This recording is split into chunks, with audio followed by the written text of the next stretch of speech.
He hadn't seen her in years, but when he walked into a diner and spotted his old college friend working as a waitress, what he did next left everyone speechless. The chime of the diner's entrance bell echoed as Ethan Walker stepped inside, shaking off the light drizzle from his expensive suit. The air smelled of fresh coffee and sizzling bacon, the kind of place where regulars knew each other's names. But Ethan? He hadn't been in a place like this in years.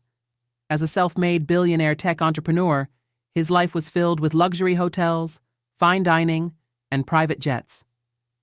He had built his company from nothing, but along the way, he had lost touch with many people from his past. That's when he heard it. A familiar voice. "Table 3 needs a refill, hon." Ethan froze mid-step. That voice, he knew it too well. He turned slowly, scanning the diner until his eyes landed on her.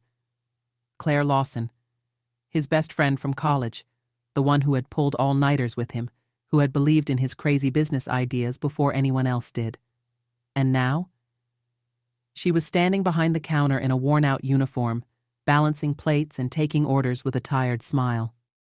Ethan's chest tightened. How had life brought him here? A billionaire in a tailored suit, while Claire, one of the brightest people he had ever known, was struggling as a waitress. She hadn't seen him yet, too busy serving customers. But as Ethan watched her move through the diner, he made a silent decision. He wasn't leaving without changing her life. And what he did next would leave everyone in that diner speechless. Ethan took a seat at the corner booth, his mind racing. How had Claire ended up here? In college, she was the smartest, most ambitious person he knew. She had dreams of starting her own publishing company, of making an impact in the literary world. Yet here she was, refilling coffee cups for minimum wage. He needed answers. A few minutes later, Claire approached his table, balancing a notepad in one hand. "Welcome to Mel's Diner. What can I get you today?" she asked with a polite smile, until she actually looked at him. Her entire body froze. "Ethan?" she whispered, blinking as if she couldn't believe her eyes. He smiled. "Hey, Claire. It's been a while." She let out a breathy laugh. "A while? Try 10 years. What are you even doing here?" Ethan chuckled. "I could ask you the same thing." Her smile faltered, and for a moment she hesitated. "Life took some unexpected turns," she admitted. "Let's just say things didn't go as planned." Ethan's stomach clenched. He wanted to press her for details, but he could already see the exhaustion in her eyes, the weight she carried on her shoulders. Instead, he made up his mind.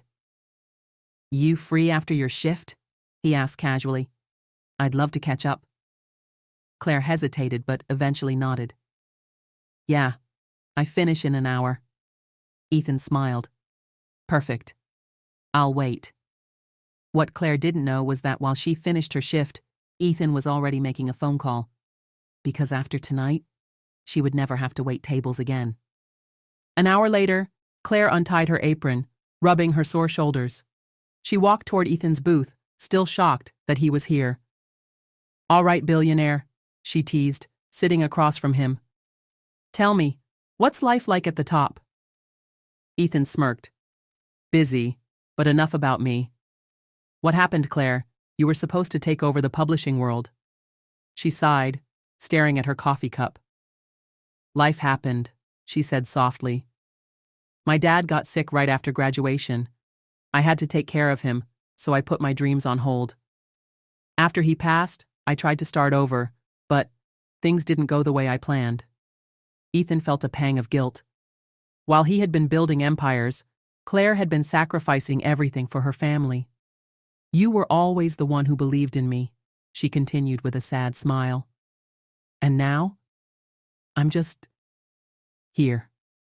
Ethan shook his head. "Number, you are not just here. You are one of the most brilliant people I know. And if life got in the way of your dreams, maybe it's time someone gave you a second chance." Claire frowned. "What do you mean?" Ethan reached into his jacket pocket and slid a white envelope across the table.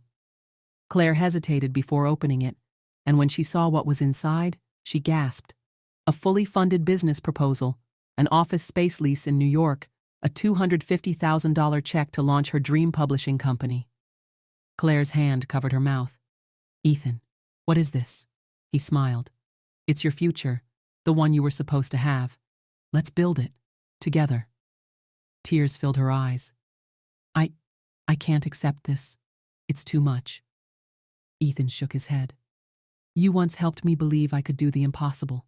Now it's my turn. Claire wiped her tears, overwhelmed. She had spent so long believing her dreams were gone forever, and now, in a single moment, they were back. And what she said next would change both their lives forever.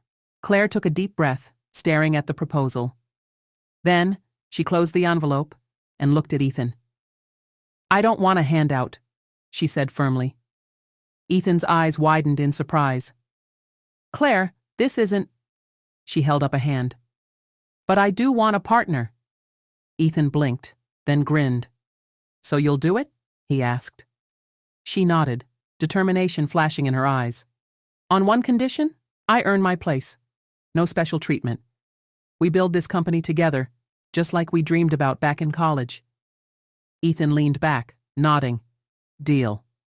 As they shook hands, Claire felt something she hadn't felt in years. Hope. The next morning, she quit her job, packed her bags, and by the end of the week, she was in New York, sitting in an office that was hers. Her journey had been long and painful, but in the end, she had found her way back, not just to her dreams, but to the friend who had never stopped believing in her. And together, they were about to build something extraordinary. Would you have helped Claire if you were in Ethan's shoes? Let's talk in the comments, and don't forget to subscribe for more inspiring stories like this.